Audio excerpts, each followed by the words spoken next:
Capacidades al Límite. Un espacio educativo donde un grupo de profesionales darán lo mejor de sí para orientarle en los temas concernientes a la discapacidad, inclusión, accesibilidad, salud mental y física. Conversaremos con un personaje destacado de nuestra sociedad, más el acontecer nacional e internacional. Desde ahora, disfrute y aprenda de Capacidades al Límite.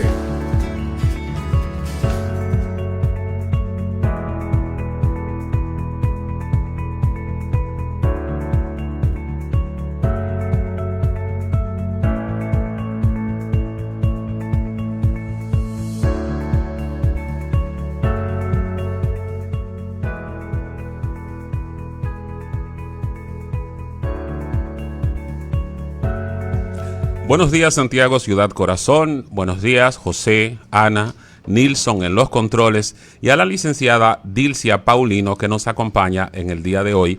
Y por supuesto a todos esos radioyentes que como cada sábado están ahí. Bienvenidos sean todos una vez más a su programa Capacidades al Límite. Adelante, Ana. Gracias, Ramón. Bienvenidos a una entrega más de su programa Capacidades al Límite. Como decía mi compañero Ramón, hoy nos acompaña la licenciada Dilcia Paulino en nuestro tema central del día de hoy, a propósito de que todo el mes de abril se trabaja la prevención del abuso infantil. Pero antes de nuestro tema central, como todos los sábados, vamos a nuestra primera sección del día de hoy, informaciones generales. Adelante, José. Muy buenos días a todos mis compañeros en cabina y a todos nuestros amables oyentes que nos sintonizan cada sábado por esta Éxito 90 de Medios del Norte. Hoy es Día del Locutor, Día Internacional del Locutor. Felicidades a todos nosotros, mis compañeros, mis colegas. Sí. Bien, señores, los combustibles se quedaron congelados el día de ayer, con excepción de algunos que bajaron, pero son el full over, combustibles que no son los que más se usan. Los demás quedaron congelados. Algo que no entiendo porque supuestamente el combustible bajó en esta semana. Entonces no entendí por qué subió el precio del combustible, o por qué se quedó igual, vamos a decir. Porque el estrecho de Hormuz se abrió en esta semana, lo que permitía que todos esos buques petroleros pudieran salir y distribuir el combustible, ya que este estrecho se destaca por eso, porque es una vía totalmente comercial. Por ahí sale todo el combustible que sale de Irak y de los países medios. Y también sirve para comercio. Y esto se abrió, aunque están amenazando con volver a cerrarlo, porque los Estados Unidos todavía le mantienen el bloqueo. Y también el petróleo de Texas bajó a 83,85.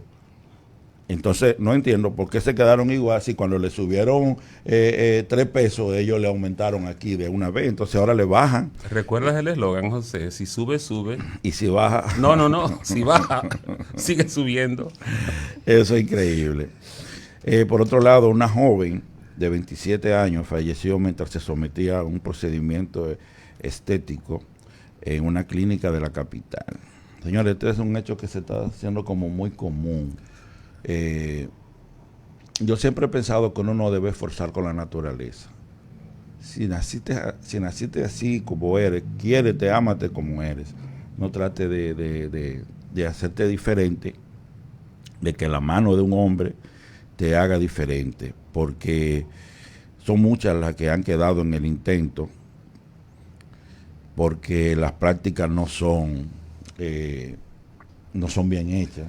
Son médicos a veces que hacen un tutorial. Yo vi uno que hizo un tutorial. Ajá. Y ya él empezó a hacer cirugía. Sí, pero tú sabes qué sucede con eso, que muchas mujeres, su éxito lamentablemente depende de su figura, cómo se vean físicamente. Y es lamentable porque para tú pegarte, ¿cuántas mujeres comunicadoras no hay, supuestamente comunicadoras, que no han terminado ni siquiera el bachiller y son comunicadoras?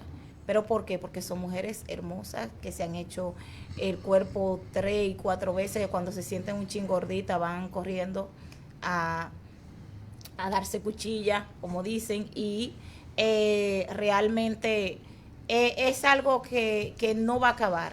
Aunque tú quieras, aunque se diga que sí, la naturaleza, eso es cierto, yo misma digo que yo no jamás inventaría con eso, de una cirugía para verme mejor, no.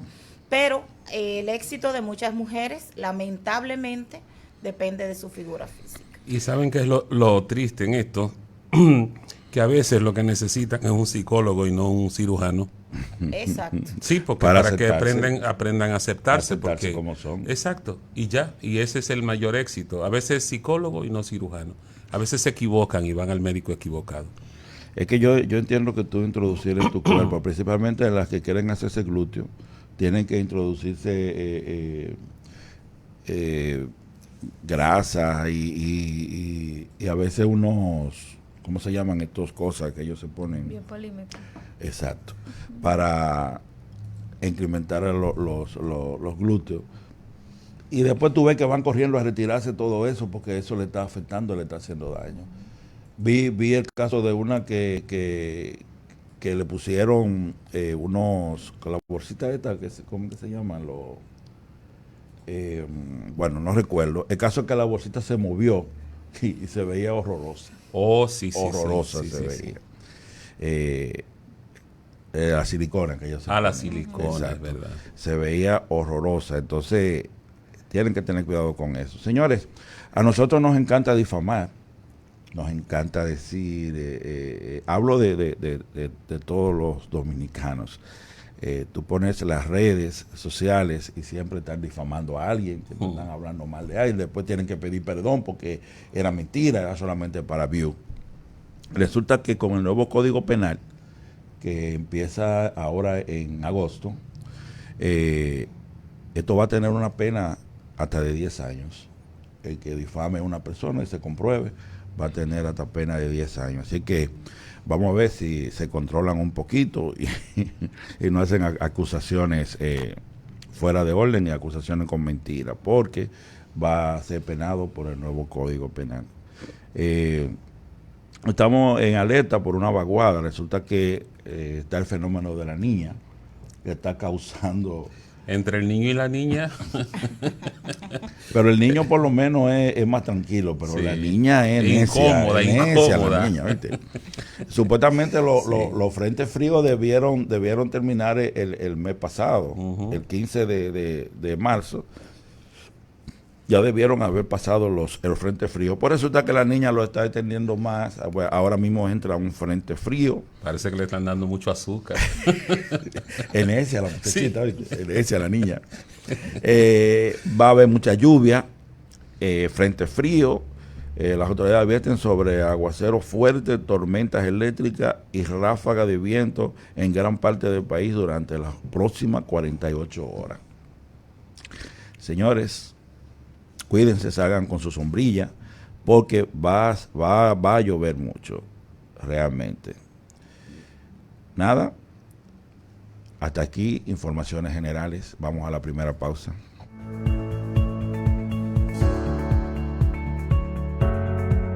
Usted está escuchando Capacidades al Límite.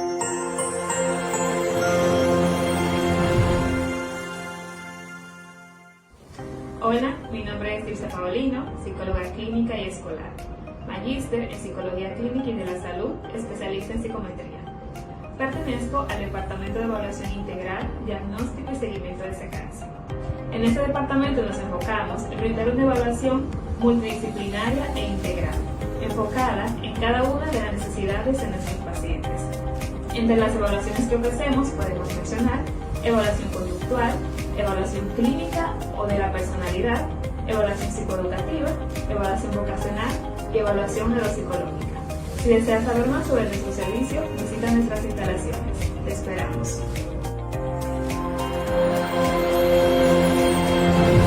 Usted está escuchando Capacidades al Límite. Es el momento de nuestro tema central.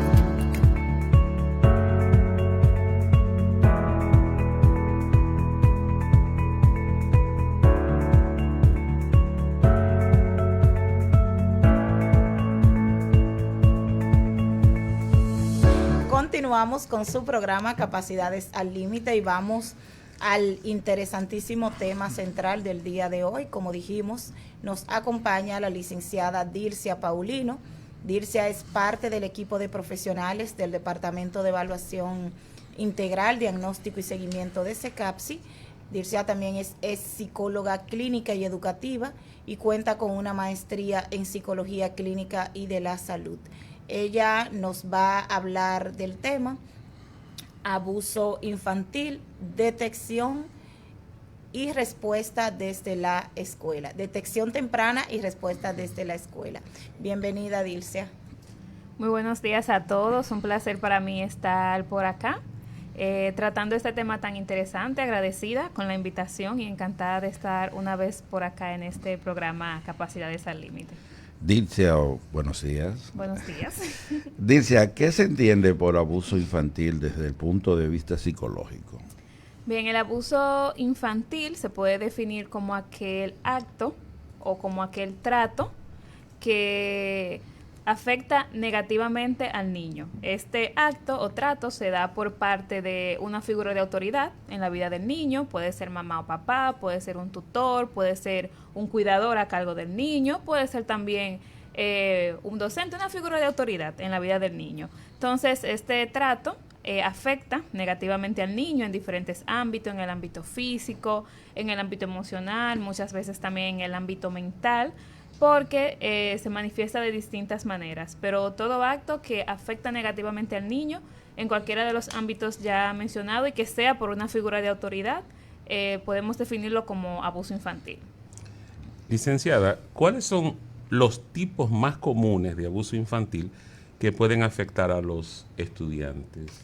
Sí, hay diferentes tipos. El abuso infantil no se manifiesta solamente de una forma. En primer lugar está el abuso físico, que es uno de los más evidentes, porque este se manifiesta a través de daños corporales en el niño, a través de daño físico, como lo indica su nombre. Usualmente el niño presenta moretones, algo muy común que se ve mucho en la noticia es quemadura, que a veces el agresor quema al niño con cigarro o ya directamente hasta con fuego, mordeduras, empujones, todo eso es abuso físico. También está el abuso emocional, que este es un abuso que muchas veces se pasa de manera sutil porque no se ve a simple vista, como por ejemplo el físico, pero también es igual de peligroso porque este afecta al niño a nivel mental, a nivel psicológico, a nivel emocional, afecta su autoestima, afecta su autoconcepto, y hay muchos casos lamentablemente donde los niños que son víctimas de abuso emocional en ocasiones hasta intentan contra su vida, dado todo lo que pasan. Por otra parte está también el abuso sexual, que ya es cualquier acto inapropiado con intención sexual que se dé con un niño por parte de una figura de autoridad. Y también está la negligencia o abandono, que quizás muchas veces las personas no lo catalogan como abuso infantil, pero es abuso infantil. El que usted no pueda darle a ese niño las necesidades básicas, ya sea física, como alimentarlo, una buena higiene, una buena educación, ese amor familiar que un niño necesita, también puede ser considerado como abuso infantil. Así que, como vemos, el abuso infantil se manifiesta de diferentes formas. Muchas personas entienden que cuando se habla de abuso infantil solo se está hablando del abuso sexual infantil, y eso es uno de los abusos infantil, el abuso sexual. Claro. Muchos padres entienden que si maltratan a su hijo, o sea, que pueden darle una pela a su hijo porque son sus papás, uh-huh, y que pueden hacerlo sin ningún problema. Entonces,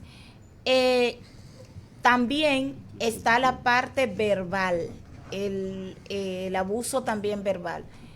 Como profesional de la salud, ¿cuál de los abusos entiendes tú que afecta más, o sea, que impacta más negativamente en el niño? O todos impactan, o sea, sabemos que todos impactan de manera negativa, pero ¿cuál de los abusos entiendes tú que impacta más de manera negativa en el niño?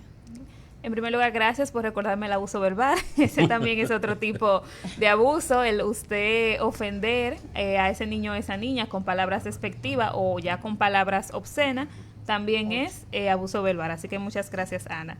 Respecto a la pregunta, yo entiendo que todos impactan en la vida del niño. Obviamente cada uno impacta un área distinta, porque por ejemplo el abuso físico ya lo impacta como indica su nombre físicamente, y esto puede llegar hasta afectar la salud del niño. El emocional trabaja la parte mental, la autoestima, el autoconcepto. Según muchos, a veces el abuso emocional es el que más afecta al niño o la niña, porque hay muchos casos donde el niño o la niña hasta puede atentar contra su vida dado este abuso. El verbal también es algo muy feo, porque imagínese usted estar en un ambiente donde siempre se le habla de manera despectiva, de manera obscena. El ser negligente también es algo que afecta al niño en todos los aspectos, y el abuso sexual ni se diga. Entonces yo digo que no podemos decir que uno afecta más que otro, porque todos impactan de manera negativa en algún aspecto en la vida del niño. Entonces a todos se debe tener cuidado, se le debe prestar atención, y no se puede minimizar uno ni engrandecer otro, porque todos impactan de manera negativa en la vida de esa víctima. Dice, ¿qué factores familiares o sociales aumentan el riesgo de abuso infantil? Bueno, en primer lugar, esos niños que se crean en una familia disfuncional, lamentablemente, que crecieron con mamá o con papá o con la abuela o con un tío, que vienen de una familia disfuncional, son más vulnerables a ser víctima de abusos. También un niño que esté en un ambiente donde se viva violencia intrafamiliar, donde constantemente vio quizá ese abuso del papá a la mamá o de la mamá hacia el papá, esas palabras obscenas, lo va también quizá hasta normalizar, de que me hablan feo o me dicen esto porque es lo que yo he crecido y he visto. Eso también es un factor que incide. También un ambiente donde se consuma sustancia, donde no haya ese control, donde no haya esa supervisión, son factores que también hacen más vulnerable a ese niño o a esa niña a ser víctima quizás de un abuso. Entonces son factores que debemos de tomar en cuenta. Licenciada, ¿cuáles son esos cambios emocionales o conductuales que pueden indicar que un niño está siendo víctima de abuso? Muy bien. En el ámbito conductual, son niños que, por ejemplo, comienzan a presentar irritabilidad. Quizá antes eran niños que tenían un comportamiento normal, pero ahora comienzan a sentirse más irritables ante cualquier situación. Niños que comienzan a aislarse. Quizá antes eran niños que socializaban, que compartían con sus amigos, pero ahora se aíslan, no les gusta compartir, están más retraídos, por así decirlo. También comienzan en ocasiones a tener cambios en la higiene. Quizá niños que quizá antes estaban más cuidados, ahora no, comienzan a presentar esos cambios. En el ámbito emocional comienzan a presentar tristeza persistente, comienzan a verse más tristes, más decaídos, más desanimados, comienzan a presentar baja autoestima, nerviosismo, ansiedad. Tú lo ves a veces siempre como en alerta, como un poquito en alerta de que puede pasar esto, puede pasar aquello. Entre otros aspectos más, pero siempre estos son los cambios más comunes que suele darse en estos niños, tanto en el ámbito conductual como en el ámbito emocional, aunque cada niño obviamente es un mundo distinto y lo expresa de manera distinta, pero estos suelen ser los cambios generales. Y en el ámbito escolar, por ejemplo, ¿cómo un maestro puede detectar cuando un niño está siendo víctima de abuso? Bien, en primer lugar, algo que se ve muy afectado cuando un niño está siendo víctima de abuso es el rendimiento académico. Puede ser que ese sea un niño que anteriormente presentaba un rendimiento académico dentro de los parámetros normales, pero ahora comienza a presentar un bajo rendimiento, quizás no comienza a participar en clase, deja de hacer las tareas, también comienza a ausentarse de manera frecuente en la escuela, deja de compartir con sus amigos, comienza quizá también a tener conductas destructivas o agresivas. Y todo esto quizás eran cosas que el niño anteriormente no hacía, pero ahora quizás lo hace con más frecuencia. Y algo que es muy importante ver es, quizás usted diga, ok, pero quizás un niño puede ausentarse o quizás un niño puede presentar conducta disruptiva y no necesariamente sea porque esté siendo víctima de abuso. Pero todo tiene que ver con la frecuencia y la intensidad. Porque un niño puede ausentarse 1, 2, 3 días porque está enfermo, puede quizá un día ir un poquito menos participativo porque se siente quizá desanimado, pero ya cuando te ves que ese niño tiene ya quizás semanas o hasta ya quizá un mes presentando esa conducta de manera persistente y constante, y era algo que quizá el niño anteriormente no lo hacía, es algo que debemos de tomar en cuenta y no dejarlo pasar o minimizar. Licenciada, como docentes que somos, ¿cuál debe ser nuestro papel cuando sospechamos que un estudiante está siendo víctima de abuso? Sí, el docente tiene un papel muy importante porque sabemos que los niños pasan más tiempo con los docentes que a veces con los mismos padres, dado la jornada extendida, los trabajos de los padres. Entonces es muy importante que el docente tenga ese ojo clínico, como decimos nosotros, para darse cuenta cuando un niño está siendo víctima de abuso. Entonces es importante, en primer lugar, que si usted sospecha que, por ejemplo, el niño está siendo víctima de abuso, no vaya inmediatamente a interrogarlo, inmediatamente a acercarse a ese niño. Primero trate de hacerle entender a ese niño que en usted tiene una persona en la que puede confiar, que cualquier cosa que el niño necesite, usted está ahí para ayudarle, para escucharle, para que el niño pueda entender que puede tener confianza en usted. Y ya si el niño decide abrirse y contarle, es bueno, en primer lugar, que usted registro, tome nota de eso que el niño le diga. Obviamente también como docente que usted refiere al Departamento de Orientación y Psicología. Obviamente se debe denunciar el caso ante las autoridades y activar los protocolos pertinentes que tenga el centro en relación a esos casos. Pero algo también que es importante no hacer es que usted no le puede prometer al niño de que tu secreto está seguro conmigo, yo no se lo voy a comentar a nadie, porque es una situación que obviamente no se puede quedar callado. Y muchas veces cuando usted le promete al niño que usted no va a decir esa situación, que ese secreto está seguro con usted, que puede confiar en usted porque usted no se lo va a decir a nadie, y usted luego entonces viene y se lo dice a la directora, a la psicóloga, se entera a la mamá o el papá, si no son quienes están perpetrando el abuso, el niño se va a sentir traicionado. Entonces, bueno, siempre brindar la seguridad a ese niño y hacerle entender que eso es algo que requiere que intervengan otras personas, concientizarlo sobre la situación y referirlo obviamente a las autoridades pertinentes para que se pueda tomar cartas en el asunto. Dice, ¿a qué tipo de capacitación deberían recibir los docentes para detectar y manejar casos de abuso infantil? Bueno, lo primero es identificar, conocer qué es el abuso, cuáles son las señales que un niño que es víctima de abuso está presentando a nivel emocional, a nivel conductual, para que así pueda tener claro qué hacer. Tener ese manejo emocional también. Muchas veces conocemos lo que es el abuso, pero no tenemos quizá esa empatía, ese acercamiento, no, quizás no lo hacemos de una manera correcta y a veces lo que hacemos con la mano, como se dice, lo desbaratamos con los pies. Entonces es importante saber cómo acercarnos a ese niño y cómo dirigir ese proceso de modo que el niño no se sienta de modo que no revictimicemos el niño dada esa situación. También es bueno que el docente se capacite en primeros auxilios psicológicos, qué hacer ante esa situación, cómo abordarla, cómo tratar a ese niño, que se tenga una comunicación afectiva entre el niño y el docente o entre el niño y la figura que el niño decidió confiar. Y también obviamente que se oriente sobre cuáles son los protocolos que el centro educativo tiene cuando se detectan casos como este para que todo se pueda llevar de la mejor manera posible. Licenciada, yo escuchaba ahorita que usted decía que uno de los errores que cometen los docentes es prometerle al niño algo y luego el niño se da cuenta que el docente le ha dicho tu secreto está a salvo conmigo y luego el niño se da cuenta que el docente le ha dicho a la directora, a la psicóloga. ¿Qué otros errores comunes cometemos los docentes cuando enfrentamos un posible caso de abuso infantil y nos acercamos al niño para tratar de ayudarlo? Sí, otro error que a veces cometemos, no solo los docentes, sino los dominicanos en general, somos así, es como querer interrogar a la persona, indagar. Entonces, cuando un niño se acerca a ti a contarte una situación, es bueno que tú dejes que el niño exponga la situación conforme él vaya recordando, conforme a la información que vaya llegando. Si tú puedes hacer quizá alguna otra pregunta aclarativa, pero no que el niño sienta de que me están interrogando, de que está contra el paredón, por así decirlo. Entonces, bueno, dejar que el niño, en palabras de Ana, fluya conforme él se vaya expresando y ya luego cualquier quizá otro dato que tú consideres que sea relevante, comentárselo. Entonces, interrogar al niño no es lo ideal. También usted ir de manera voluntaria y por decisión propia a buscar esa víctima, a indagar sobre esa víctima, usted ser el rol de policía.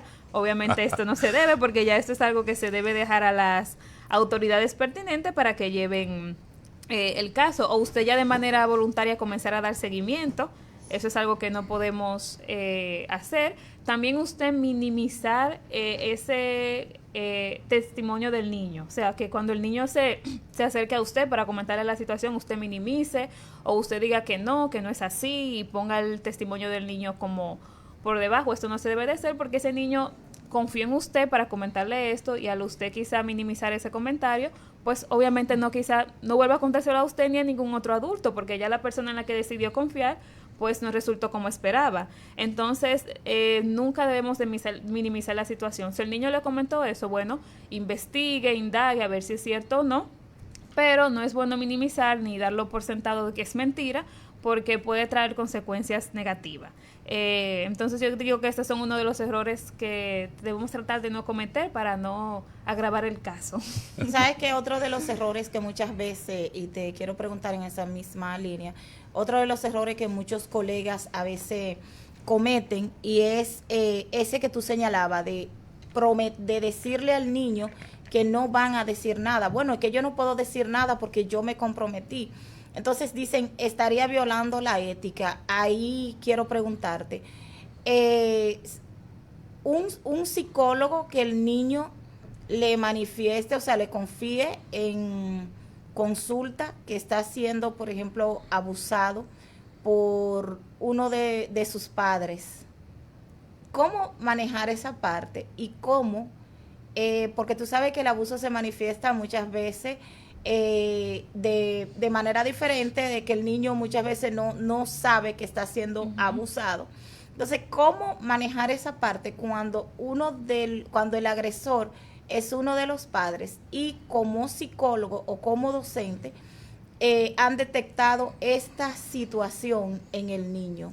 Lo primero es, o sea, el asunto de la promesa y la falta de ética que muchos colegas entienden. Me gustaría que aclares esta parte, porque si bien es cierto que tenemos que el psicólogo debe ser, todo lo que se trate en una consulta psicológica debe ser confidencial, pero hay, como dicen, hay códigos, hay cosas que lamentablemente cuando la persona está en peligro no se puede. Pero me gustaría que hables un poco de esto para que oriente a algunos colegas que muchas veces principalmente se da en las escuelas, no quieren involucrarse en eso por miedo al abusador y porque el niño le dijo no digas nada, y muchas veces el niño también está amenazado.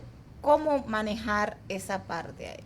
Sí, sabemos que como psicólogo la confidencialidad y la ética es algo muy importante en nuestra labor, pero también sabemos que cuando ya nos enteramos de algo que atenta contra la vida de ese paciente, la ética pues también tiene sus directrices, y cualquier situación que nosotros como psicólogos nos enteremos, nos dicen, ya sea un paciente o un familiar de un paciente que atente contra la vida de ese niño o niña o de ese paciente, pues debemos ya de activar el protocolo pertinente que tengamos para dicha situación y hacerlo debido. Entonces, en el caso, por ejemplo, de esos psicólogos, por ejemplo, en el ámbito escolar, que es que nos estamos refiriendo, estamos en la obligación de avisarle a las autoridades pertinentes, ya sea, por ejemplo, al director o la directora, en primer lugar.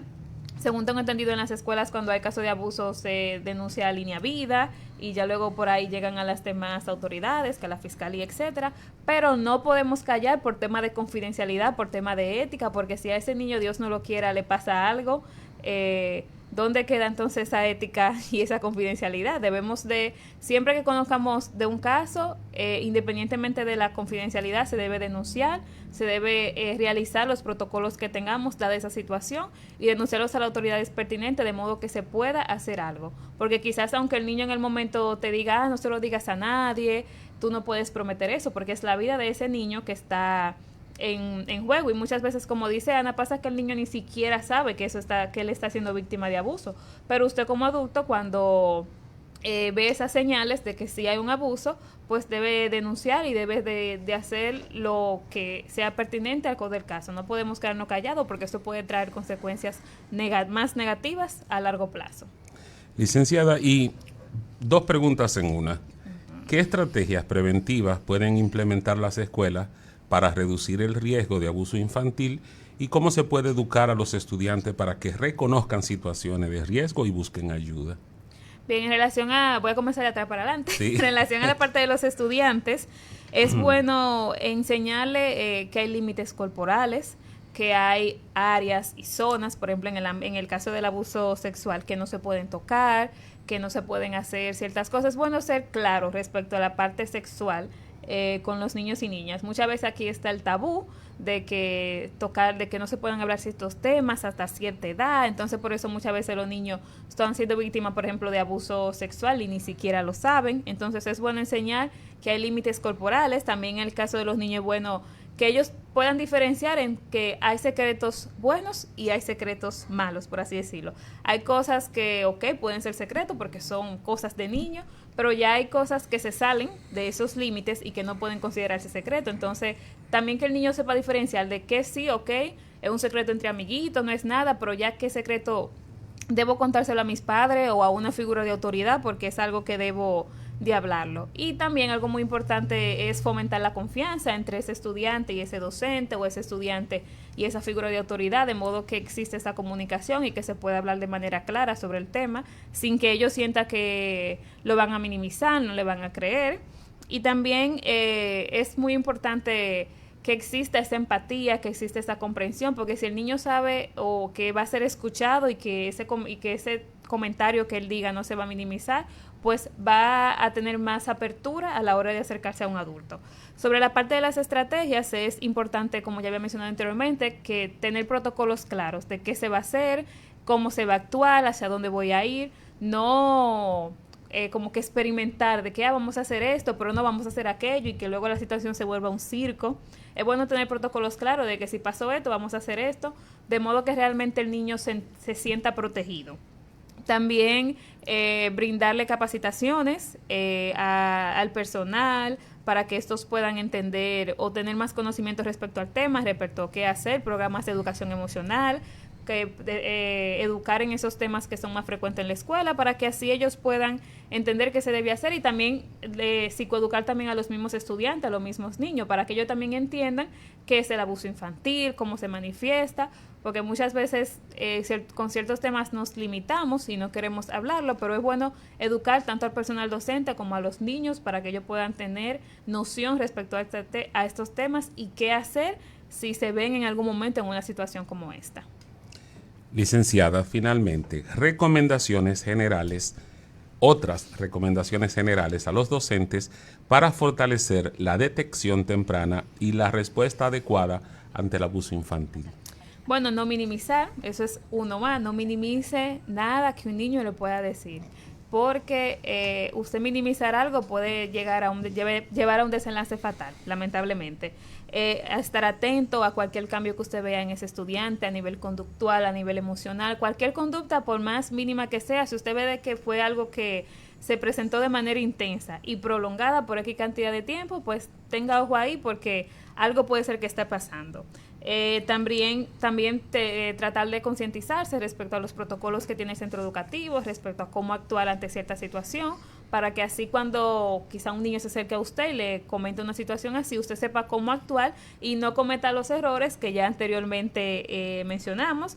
Siempre es bueno que el docente se capacite respecto a todos los temas posibles y todos los temas que se presentan en una aula, porque muchas veces los docentes dicen, pero quizá el abuso infantil es algo más que es del psicólogo, no tanto mío, pero usted no sabe cuándo le puede tocar. Entonces, la capacitación nunca está de más, el conocimiento nunca está de más, y es mejor usted saber algo y no necesitarlo que necesitarlo y no saberlo. Entonces, capacítense para que así usted pueda actuar de la manera correcta y como se espera, y tenga un manejo bien, y usted pueda ser de ayuda para ese niño o niña que decidió confiar en usted. Excelente. Señores, hasta aquí la muy didáctica e informativa entrevista a la licenciada Dilcia Paulino. Y con esto continuamos con Capacidades al Límite.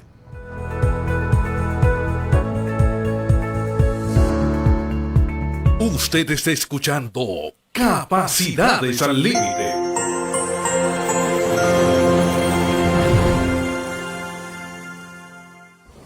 Hola, mi nombre es Dilcia Paulino, psicóloga clínica y escolar, magíster en Psicología Clínica y de la Salud, especialista en psicometría. Pertenezco al Departamento de Evaluación Integral, Diagnóstico y Seguimiento de SECAPSI. En este departamento nos enfocamos en brindar una evaluación multidisciplinaria e integral, enfocada en cada una de las necesidades de nuestros pacientes. Entre las evaluaciones que ofrecemos podemos mencionar evaluación conductual, evaluación clínica o de la personalidad, evaluación psicoeducativa, evaluación vocacional y evaluación neuropsicológica. Si deseas saber más sobre nuestro servicio, visita nuestras instalaciones. Te esperamos.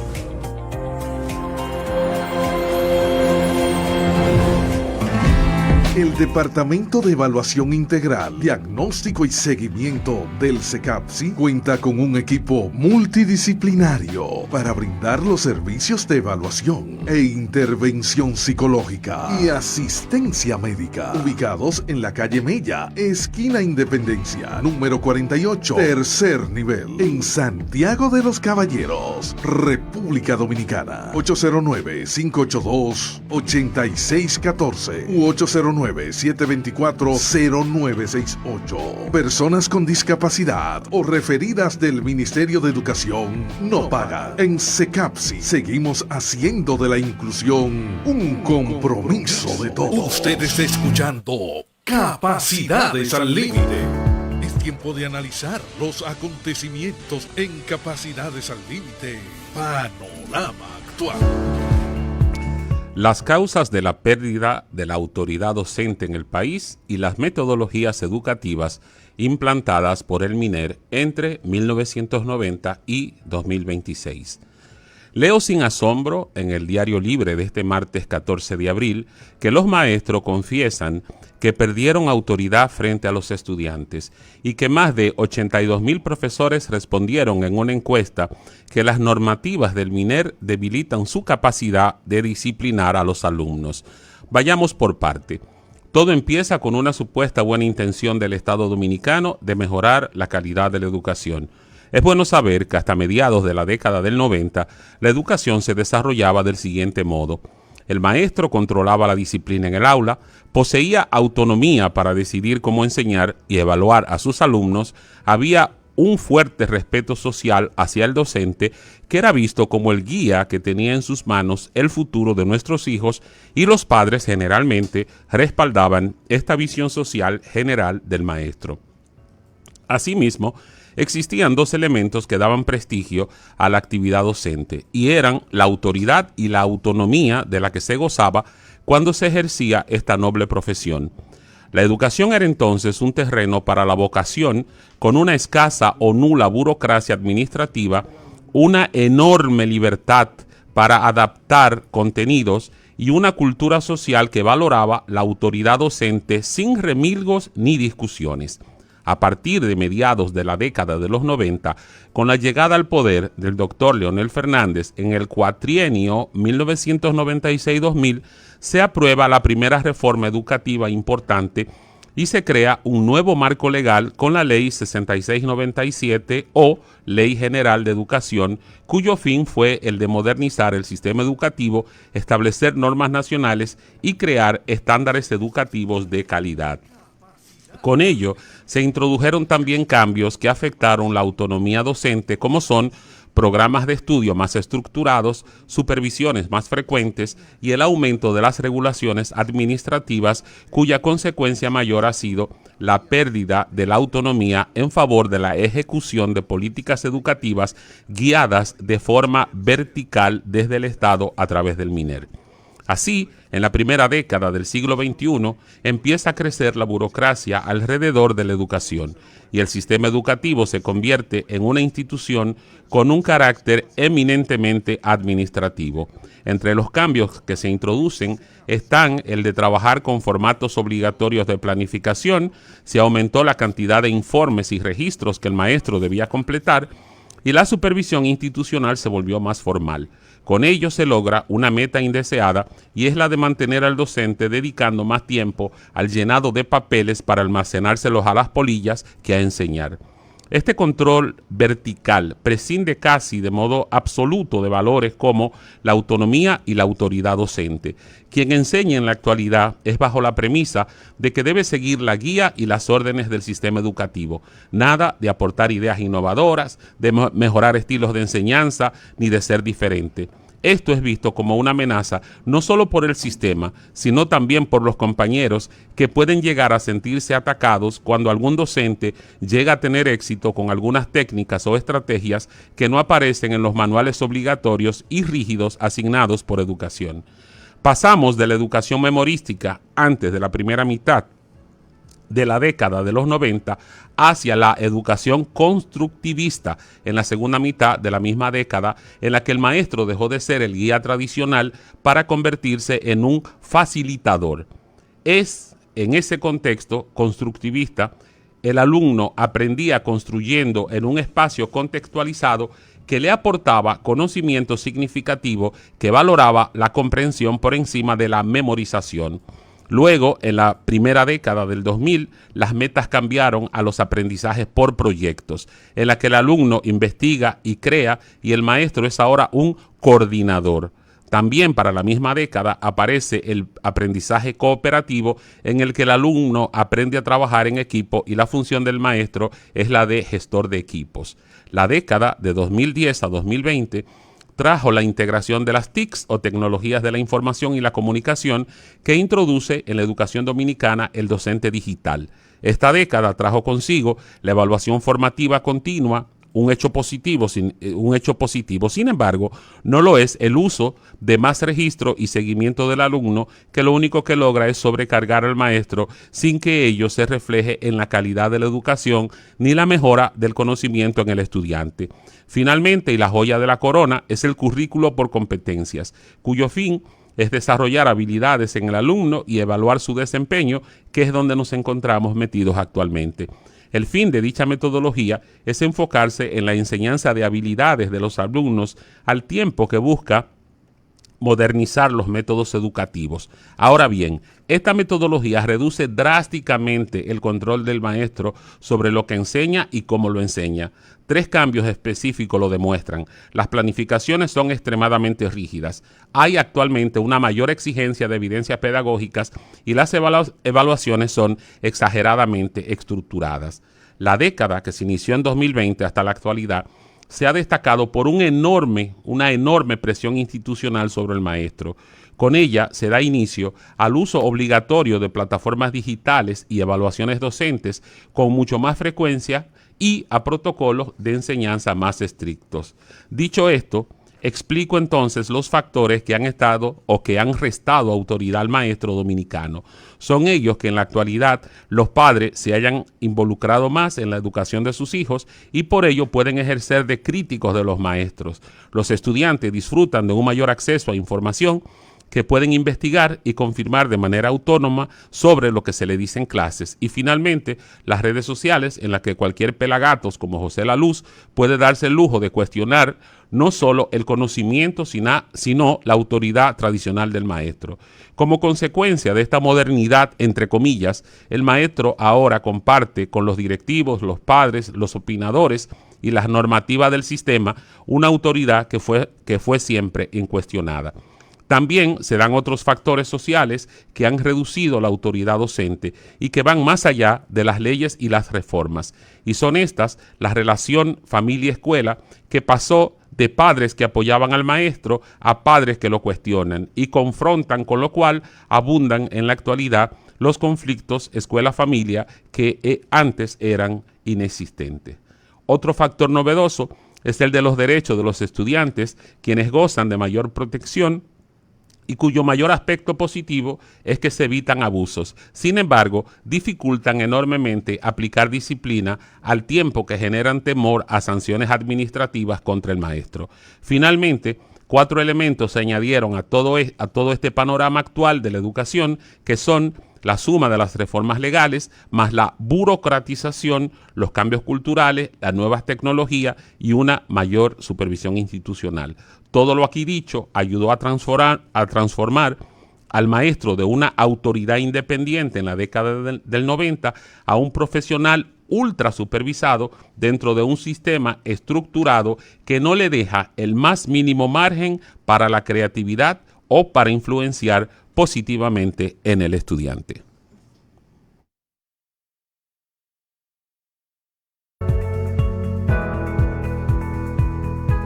Usted está escuchando Capacidades al Límite. El Departamento de Evaluación Integral, Diagnóstico y Seguimiento del CECAPSI cuenta con un equipo multidisciplinario para brindar los servicios de evaluación e intervención psicológica y asistencia médica, ubicados en la calle Mella, esquina Independencia, número 48, tercer nivel, en Santiago de los Caballeros, República Dominicana. 809-582-8614 u 809-724-0968. Personas con discapacidad o referidas del Ministerio de Educación no pagan. En CECAPSI seguimos haciendo de la inclusión un compromiso de todos. Usted está escuchando Capacidades al Límite. Estés al tanto de los avances tecnológicos en Capacidades al Límite. Tecnología accesible. Muy buenos días, amigos de Capacidades al Límite. José Gómez con el segmento Tecnología Accesible. En estos momentos voy a enseñarles, señores, a cómo realizar una publicación en Marketplace. Marketplace es prácticamente un apartado de Facebook o una función que nos brinda para que podamos publicar artículos en venta. Y también nos permite a nosotros buscar artículos que nosotros quisiéramos comprar. Pero en estos momentos yo les voy a enseñar a cómo realizar una publicación de algún artículo que ustedes deseen vender. Así que vamos a ver cómo podemos hacerlo. Primero vamos a abrir Facebook y vamos a mostrarles la pestaña de Marketplace. Inicio, Facebook, 41 ítems nuevos. Aquí está Facebook. Facebook, bandeja de historias, música. Bien, entonces vamos a la parte inferior de Facebook. Tu perfil, pestaña, 6 de 6. Aquí estamos en las pestañas. Estoy en la pestaña perfil, 6 de 6. Y vamos a buscar, deslizando hacia la izquierda, la pestaña Marketplace. Not Marketplace, pestaña, 4 de 6. Aquí está, vamos a seleccionarla. Menú, botón. Bien, yo les voy a enseñar rapidito solamente cómo realizar la publicación, pero aquí tenemos varias opciones, las cuales ustedes pueden explorar cuando ustedes estén, vamos, ya sea buscando algún artículo, ya sea realizando una publicación, en fin, ustedes pueden ir viendo todas las opciones que hay disponibles. Vamos a buscar la opción ventas. Tu cuenta. Buscar en Facebook. Vender. Botón. Bueno, vender, perdón. Vender. Entramos aquí en vender. Atrás. Botón. Y luego que estamos en la opción de vender, vamos a buscar crear publicación. Crear publicación. Botón. Aquí estamos en crear publicación. Botón. Entramos. Cerrar. Botón. Y lo primero que me va a mencionar es crear publicación. Mi nombre. Un artículo, vehículo, una crear. Bueno, perdón. Me va a aparecer después que yo seleccione lo que yo quiero vender. Por ejemplo, me dice un artículo, botón, vehículo, botón, vivienda en venta o alquiler, botón. un artículo, un vehículo, vivienda en venta o en alquiler. Vivienda en venta o alquiler, botón. Estas son las 3 categorías, vamos a decir las 3 categorías grandes que yo puedo seleccionar de lo que voy a publicar en Marketplace. Un artículo, botón. Bueno, vamos a poner que vamos a vender un artículo. Atrás, botón. Entonces ahora sí me va a mencionar mi nombre. No publicar, botón. José Gómez. Publicación en Marketplace. Ok, miren, lo primero que nos va a aparecer es el apartado de colocar imágenes. Cada publicación que ustedes realizan debe de acompañarla con alguna imagen del producto que van a vender. Bien, continuamos. Añadir fotos, botón. Aquí está la opción añadir fotos. Entonces, aquí entramos y nos va a dar la opción de seleccionar fotos de nuestros dispositivos, o también podemos tomar foto con la cámara del dispositivo a través de Marketplace. Foto 0/10. Elige primero la foto principal de la publicación. Es decir, que yo puedo subir hasta 10 fotos para que las personas puedan ver lo que estoy publicitando o vendiendo. ¿Cómo hacer una buena foto para tu artículo? Botón. Aquí nos da un botón como para sugerirnos ideas de cómo debería ser la foto. Título, campo de texto. Ven aquí, por ejemplo, ¿qué va en el título? Venta de celular iPhone 15 Pro Max, por ejemplo. Ya ahí tengo el título de mi publicación. Continúo. Precio, campo de texto. Bueno, aquí como ya escuchan, ponemos el valor del artículo que vamos a vender. Por ejemplo, 40,000 pesos. Ustedes escriben solamente el número 40,000. Continuamos. Categoría, botón. Aquí en categoría, ustedes van a seleccionar si es un artículo del hogar, si es un electrodoméstico, si es algo de belleza, si es algún dispositivo informático, en fin. Ustedes aquí van a entrar y van a encontrar un sinfín de categorías. No voy a entrar por el tema de tiempo, pero ustedes pueden explorar esta opción. Estado, botón. En estado aquí podemos colocar si el dispositivo o lo que vamos a vender está como nuevo o está usado.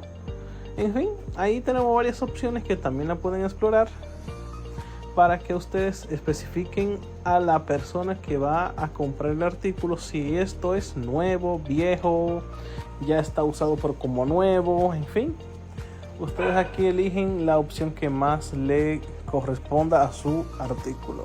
Descripción, opcional, campo de texto. Esto es opcional, pero yo diría que es lo más recomendable de colocar, porque por ejemplo, así nos evitamos muchas preguntas que las personas no hagan. Aquí yo puedo colocar, bueno, es un iPhone 15 Pro Max de 512 GB, de color tal, la capacidad de la batería es de tanto. Aquí yo doy más información y así la persona que va a comprar o está mirando el artículo no tiene que hacer tantas consultas, y si se decide comprarlo, pues solamente te envía un mensaje consultándote de que si está disponible. Y lugar, Santiago de los Caballeros. Aquí ustedes colocan el lugar donde se está vendiendo este artículo. Esto es muy importante. ¿Por qué? Porque cuando la persona está buscando ese artículo, por ejemplo, Marketplace tiene un buscador general, y ya sea que esté en Santo Domingo, en Santiago la Romana, sin importar dónde esté ese artículo, ahí es que le va a mostrar la ubicación de donde se publicitó ese artículo en venta. Ya después de colocar toda la información correspondiente, le vamos a dar a nueva publicar, botón. Arriba a publicar, y automáticamente va a cargar la información de la publicación, y luego esta misma pasará a revisión de la plataforma, y si ellos ven que la publicación no tiene algo ofensivo, cosas obscenas, que la publicación esté acorde con sus políticas, entonces ellos te aceptan la publicación. Si no, sería rechazada. Ya depende de ellos si tu publicación califica para estar en su plataforma. Así que nada, señores, será hasta la próxima que volveremos con este segmento de Tecnología Accesible con José Gómez. Y nos despedimos de su programa Capacidades al Límite. Y recuerden que estuvimos con todos ustedes: Ana García, José Fernández, Ramón Gil, Nilson Medina en controles y quien les habla, José Gómez. Hasta el próximo sábado. Éxitos 90.